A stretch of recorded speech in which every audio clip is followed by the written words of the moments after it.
skipping quite a few. Yes, getting right along. But we've got some good ones. Yeah. Our well-stocked files. Well, this was an album that surprised a lot of people because this was #1 album for us in the 80s, and like I say, it did surprise a lot of people. And we had numerous hits from this album and Long Distance Voyager, and this was a very odd time.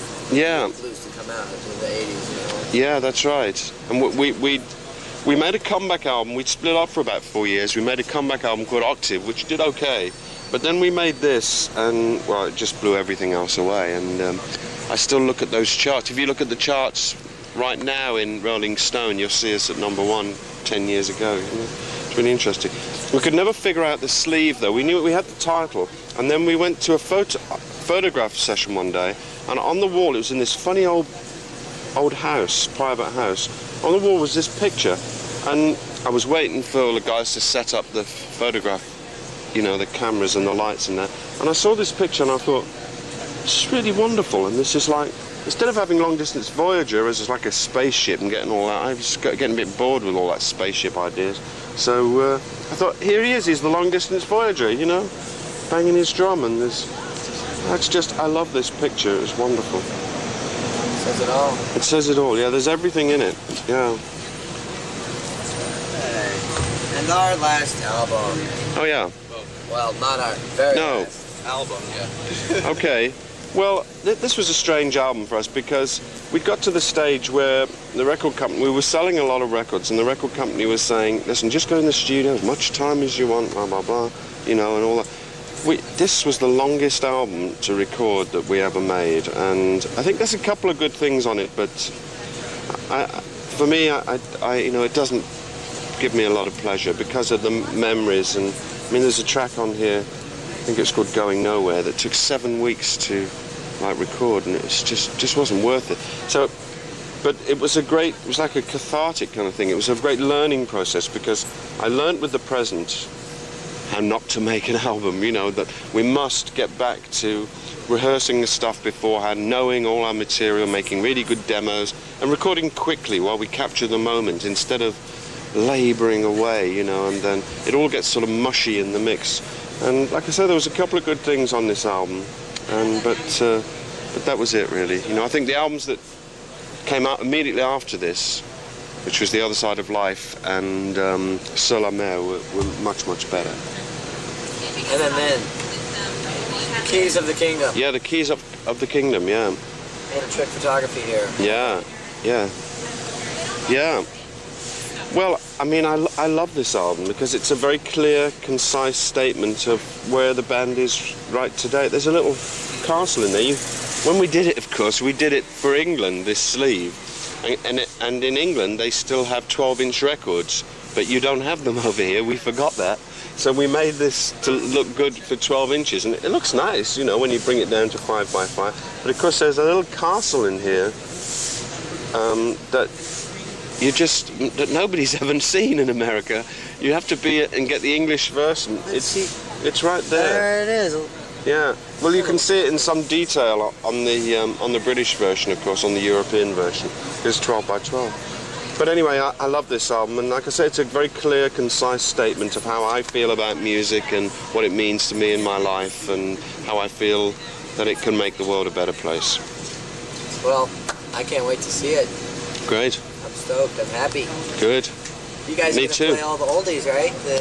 Or are you playing... We don't know what we're doing yet, but tonight, you mean, at this thing? Well, in general, on tour. Oh, on tour, no, on tour we do things from most of the albums that we've done over the years.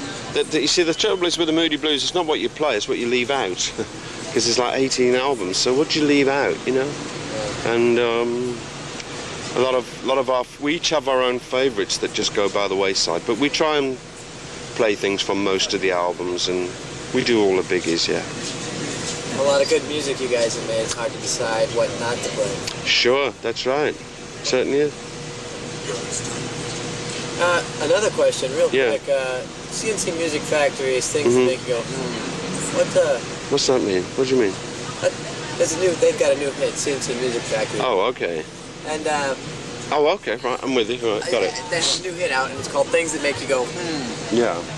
And I was wondering what made you go, In what sense? You know, like happy, sad, or... Like, you see something kind of peculiar, something out of place, something funny, something pretty, something tasty. Things that make me go, are 18th century paintings. Yes, yeah, that's... As we see on your album. Yeah. Where is it? Yeah, here we go. Long distance voyage. Yeah. Long distance voyage painting. Yeah, so there you go, see. Do you collect paintings? Well, I love just... I have a number of homes. One of them is a small mews house right in the centre of London, and it's a peaceful little mews, which is, well, it would take all day to describe what a mews is, but it's ever so quiet, where they used to keep horses and things. And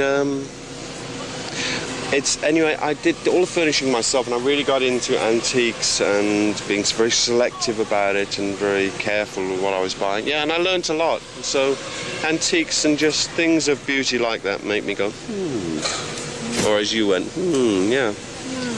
Yeah, that's question. Our company does the Howard Shore Show. Yeah. Howard Stern. Howard Stern. Yeah, no, well, nice. I like Howard. We've been on his show. Yeah, that's what we heard. We've been on his show a couple of times. And I did his radio show myself years ago, and then we did it with the band, a few times. Well, I love it, as a matter of fact. I love all that stuff, and I particularly love live radio, and I know he likes live radio and live television, and he goes for it, and he's got the energy, and, he's a very truthful person. And he says what a lot of us would really like to say, but haven't got the bottle. And so... I like that, and I like him very much, and I'm grateful to him because he's always shared Moody Blues music with a lot of people, and I know he likes the Moody Blues from when he was a kid and growing up and that kind of stuff. It's great. Well, we just got him on the radio out here in L.A. Oh yeah, is it working? On the East Coast. Now we got him. It's a very New York thing, maybe. I hope it works for him. I do too. I like it. I listen to it. Yeah. He's the best. He came over to England. He does have a lot of courage. He came over to England, I say, and nobody went, They went, what? So... A little brash, perhaps. Well, I like it, of course, but you've had to come to America to understand, That New York attitude. Yeah, I like it. These guys. All right, well, thanks a lot. Thanks for my pleasure. Your time. Not at all. There's one more thing I'd like to do, Justin. Yeah. That's the rest of the band, eh? Yeah. Okay. Hi, I'm Justin Hayward, and you're watching America's Top 10. Hi, I'm Justin Hayward of the Moody Blues, and this is America's Top 10. Excellent. Okay.